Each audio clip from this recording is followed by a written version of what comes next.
जातीय गौरव दिवस की हार्दिक शुभकामनाएं देता हूँ। जो बिरसा मुंडा जी थे, जो सन 15 नवंबर 1875 में उलीहातू रांची में जन्म लिए थे, जो कि अभी ऊटी नामक स्थान पर आता है। हम सभी इन्हें आदिवासी के भगवान के रूप में जानते हैं, साथ ही इन्हें धरती बाबा के नाम से भी जानते हैं। भारत सरकार के केंद्रीय मंत्रिमंडल द्वारा 10 नवंबर 2021 को आयोजित बैठक में आदिवासी स्वतंत्रता सेनानियों के योगदान को याद करने के लिए बिरसा मुंडा की जयंती को 15 नवंबर को जनजातीय गौरव दिवस के रूप में घोषित किया गया। मैं अपनी पहली पंक्ति पर अपना ध्यान आकर्षित करना चाहूँगा कि हमें अपनी आदिवासी संस्कृति अर्थात वास्तविक संस्कृति को नहीं भूलना चाहिए, परंतु तत्कालिक समय में हम अपनी संस्कृति को जानने के बजाय उस मार्ग से विमुख हो रहे, भटक रहे हैं, साथ ही पश्चात संस्कृति की ओर अग्रसर हो रहे हैं। यह एक चिंता का विषय बना है। आदिवासी शुरू से ही जल, जंगल, जमीन के सहारे स्वतंत्र रूप से अपना जीवन व्यतीत करते हैं। आदिवासी समुदाय के बारे में यह माना जाता है कि वे दूसरे समुदायों की अपेक्षा अपनी स्वतंत्रता और अधिकारों को लेकर अंग्रेजों ने जब आदिवासियों की जमीन, जल, जंगल आदि को छीनने की कोशिश की, बिरसा मुंडा जी ने उल गुलाम अर्थात आंदोलन का ऐलान किया।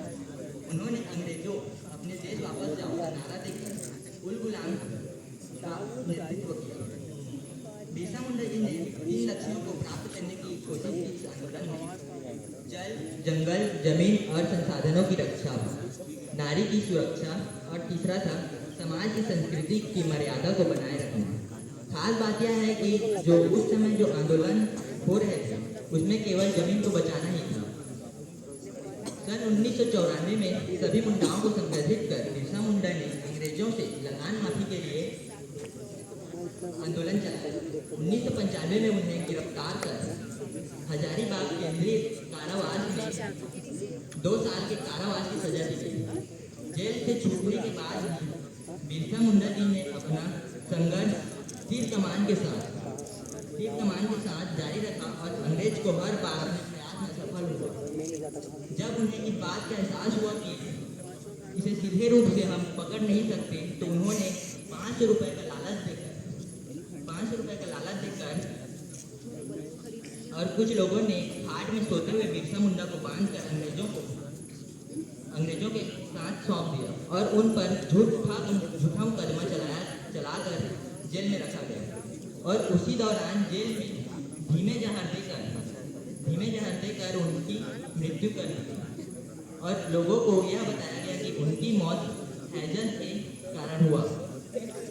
उन्होंने अपने जीवन काल में लोगों के लिए अथक प्रयास किए, वरन आदिवासियों को उनकी मृत्यु के बाद भी लाभ हुआ। उनकी मृत्यु के 8 साल बाद ही काश्तकारी अधिनियम 1908 को आदिवासियों को जमीन की रक्षा के लिए पारित किया गया। इसके कानून आदिवासी जमीन पर गैर आदिवासी के कोई अधिकार नहीं था और आदिवासियों का जमीन दूसरे आदिवासियों को ही हस्तांतरित किया जा सकता था। बंधुआ मजदूरी इस अधिनियम में वेद बेगारी के नाम से जाने जाने वाली जबरन मजदूरी को समाप्त कर दिया गया। बिरसा मुंडा जी के विभिन्न प्रयासों के माध्यम से हमें सीख लेनी चाहिए कि आदिवासियों के लिए सबसे महत्वपूर्ण उनकी स्वतंत्रता, जल, जंगल, जमीन आदि इनकी सुरक्षा करना हमारा परम कर्तव्य है, ना कि इसकी संस्कृति को भूलना, बल्कि इसको बढ़ावा देना जरूरी है। मैं कुछ पंक्तियों के साथ अपनी वाणी को विराम देना चाहूँगा कि भारत की क्रांति का आगाज है बिरसा मुंडा। भारत की क्रांति का आगाज है बिरसा मुंडा। जंगलों पहाड़ों के बीच बसे गांव से निकलकर आज़ादी लिखने वाला वो नौजवान है बिरसा मुंडा। जल, जंगल, जमीन का नारा देने वाला वो इंसान है बिरसा मुंडा, जिन्हें आज हम शोषण कहते हैं। उन्हीं शोषणों के खिलाफ लड़ने वाला आदिवासियों का भगवान है बिरसा मुंडा। अंग्रेजों की गोली पर अकेला भारी पड़ने वाला वीर योद्धा है बिरसा मुंडा। हम आदिवासियों का इतिहास है बिरसा मुंडा। धन्यवाद। बिरसा मुंडा, बिरसा मुंडा, बिरसा मुंडा।